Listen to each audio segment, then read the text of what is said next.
risk level from high to moderate does suggest we are doing well in efforts against the coronavirus. Fox 13's Max Roth has a look at what the numbers show.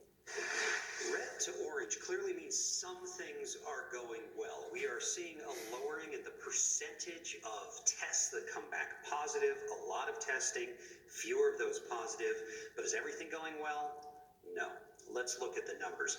We've been tracking this with the average daily increase. You take the last 7 days from every single day and you average out how many per day, how many new infections per day, and you can see we had a real lull from April 9th to about the 15th, 16th, but then we have gone up, and our average increase in cases per day is at about 150, and that is the highest that it's been. 2 days ago, it was actually at 150, but still, we're hovering at a high end there.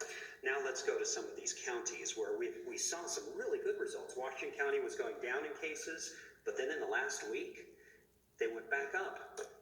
Wasatch County, same thing, 2 weeks in a row, going down. Now they went back up a little bit. More numbers out of Summit County that was doing so well, the hot spot in the state for a while in terms of, and then with case increase, they got fewer and fewer and fewer to almost, just a dozen. And then they had 40 last week. Salt Lake County is actually, maybe it's plateauing. 1 week isn't going to tell us much, but if it continues, but still, we're seeing 519 new cases in the last week. We're not going down yet in Salt Lake County.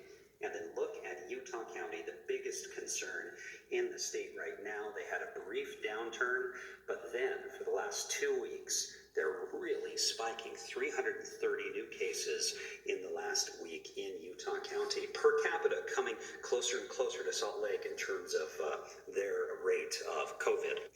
You may have noticed that I didn't mention Cache, Weber, Davis counties. That's because we talked about those last week.